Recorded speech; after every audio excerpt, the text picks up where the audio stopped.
Magandang araw mga kaibigan. Pag-usapan natin ngayon yung paghahanda para sa malakihang rally ng Iglesia ni Cristo. Tingin ko tuloy na ito despite sa mga balibalita na hindi na daw matutuloy. Nako, may mga lumabas na mga vlog na hindi na daw matutuloy. Disagree ako doon. Okay. So, pakinggan natin ang balitang ito. Mamaya, pag-usapan din natin yung confidential funds ng Office of the President na napakalaki. Yung report ng COA tungkol nito. Ito, ang balita. Posibleng matuloy na ang INC rally. Yan ang balita. Sa loob ng linggong ito, ang malaking rally ng mga miyembro ng Iglesia ni Cristo sa una nang ipinangako ng naturang organisasyon na pagsuporta sa naging pahayag ni Pangulong Ferdinand Bongbong Marcos Jr. na walang magandang maidudulot ang impeachment laban kay Vice President Sara Duterte. Gayunman ay wala pang desisyon ukol sa naturang eksaktong araw kung kailan may sasagawang nabanggit na rally. Batay na rin sa impormasyon na nakuha na pala sa ilang miyembro ng naturang sekta ng relihiyon. Sa naunang pahayag na nilabas ng Iglesia ni Cristo, sinabi nila na magsasagawa ng rally ang mga miyembro nito upang ihayag ang kanilang pakikisa sa naging pahayag ni Pangulong Marcos na hindi sang-ayon sa anumang impeachment dahil marami mga problemang kinakaharap ang bansa na dapat nang baskunahin. Una na nga rin sinabi ng Metropolitan Manila Development Authority na nakikipag-ugnayan ito sa doon sa pamunuan ng Iglesia ni Cristo upang mapaghandaan ang isasagawang marcha para hindi ito magdulot ng matinding trapiko sa mga lansangan. Sa kasalukuyan ay dalawang impeachment complaint na ang inihain laban kay Vice President Sara Duterte. Una na ring dumistansya ang Palasyo Malacanang sa dalawang magkasunod niya na reklamo. Ulat naman po ng komisyon. Yun.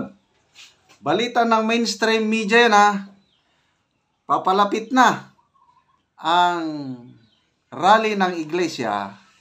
Nakikipag-coordinate na ang MMDA sa pamunuan ng Iglesia para pag-usapan yung flow of saan sila magmamarcha. So, ito, mga palatandaan na tuloy ang rally ng Iglesia. Kasi kanina may vlogger akong napanood na hindi daw official statement ng INC yung in-announced last week, yung sa ganang mamamayan, hindi daw yun official statement ng Iglesia. Hindi ako maniwala kasi programa nila yun everyday napapanood natin sila, yung si Congressman Marcolita at yung dalawa pa niyang kasama. Kalimutan ko lang pangalan. Sila yung nag-break ng news na ang Iglesia magsasagawa ng rally. Siguro may mga natatakot lang. May mga natatakot na grupo na matuloy ang rally ng Iglesia. Kaya yun. Meron din akong napanood kanina na isang pro-BBM vlogger na millions ang followers. Ganon din yung topic na totoo ba na hindi na matutuloy ang rally ng Iglesia? Basta ako naniniwala na matutuloy kasi para naman ito sa kabutihan ng lahat. Di ba? Sinusuportahan nila ang opinion o kahilingan ng Pangulong Marcos Jr. na huwag ituloy ang impeachment dahil walang maitutulong sa bansa. Magkakawatak-watak ang Pilipino. Tama naman. So, tapos kung hindi matutuloy ang impeachment, tatahimik ang political situation dahil wala nang rally-rally ng mga supporters ni VP Sara. O di, win-win situation. Itong rally ng Iglesia is mas marami ang makinabang. Ang hindi lang makinabang dyan, yung mga gusto talagang pabagsakin si VP Sara. Sino? Yung mga makakaliwa. Yung mga yung mga nag-file ng impeachment complaint. Makabayan Black at saka Akbayan, Poros makakaliwa yan. Sila lang ang hindi happy. So dahil dito sa pronouncement ng iglesia na ito na magrarally sila, so tingnan nyo, parang wala nang balita sa signature drive sa Kongreso na pinapaapura yung pagpapirma ng resolution. 103 congressmen lang ang pipirma ng resolution is wala na, paakyat na yung ma-endorse na sa Senado ang impeachment complaint. Wala na, tumahimik na eh. Ano pa? Yung pangatlong impeachment complaint. Sabi ng Secretary General, binanggit niya ito last week, next week, ipa-file. O bakit ngayon? Wala pa namang na-file. Ano bang araw ngayon? Martes na? Wala pa naman. Ito na kaya ang epekto sa rally ng iglesia. Nag-iisip na yung mga kongresista eh. Kung magpapail ba, kasi sa aminin natin, o hindi, maraming politiko na nangangailangan sa endorsement ng Iglesia ni Cristo. Lalo na diyan sa mga local position. Nako, kung dikitan ang laban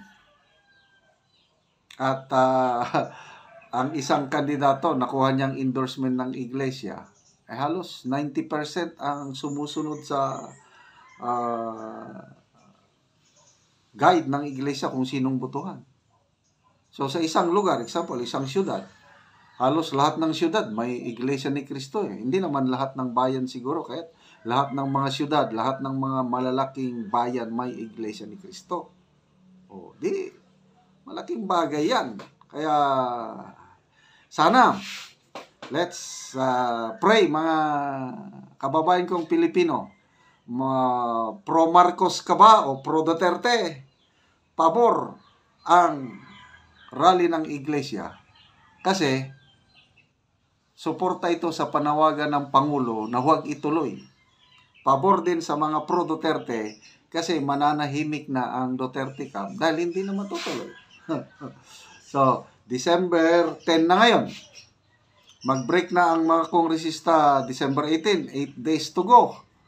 Wala pa ring balita sa sabi ni Congressman Joel Chua, wala na, impossible yung complaint dahil gahol sa oras, sabi niya. So, sana nga. Ito, ituloy natin yung confidential funds naman ng Pangulo. Mayroon ng findings ang COA. Pakinggan natin. Audit na gumugol ang Office of the President na mahigit 2.2 billion pesos na confidential funds 2.2 noong 2023, kapareho noong 2022. Base po sa 2023 audit report, ipinaliwanag ng COA na ginamit ang naturang halaga ng confidential funds sa ilalim ng Office of the President para sa mga gastusin may kinalaman sa surveillance activities sa mga civilian government agencies para suportahan ang mandato o mga operasyon. Maliban dito, gumugol din ang Office of the President ng 2.3 billion pesos na intelligence fund na ginamit naman po yan. Oh, di ba? Ang laki. 2.2 billion ang confidential funds, 2.3 billion ang intelligence funds. 4.5 lahat. Ang Office of the President ang may pinakamalaking pundo, ang may pinakamalaking gastos when it comes to confidential and intelligence funds. Ang tanong, ginamit ba yun ng tama?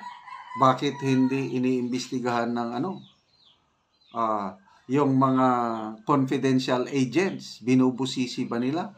Bakit ang binubusi na yung 2023 na paggamit ng Office of the Vice President ng kanyang confidential funds is unqualified opinion, clean report, walang reklamo ang COA sa Office of the Vice President. Hindi lang ito pinag-uusapan sa mainstream media, hindi binabanggit sa Kongreso.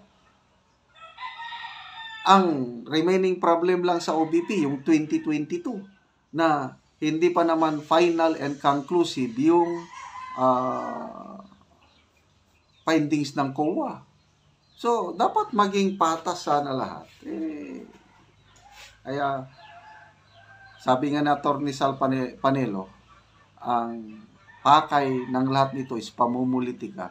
Gusto nilang i-disqualify si BP Sara sa 2028. Kasi kung magtagumpay sila, ma-convict si BP Sara, matanggal siya through impeachment, hindi na makakandidato si BP Sara by 2028. Kaya lang, salamat at may rally ng Iglesia ni Cristo. Yan ang alas ni BP Sara.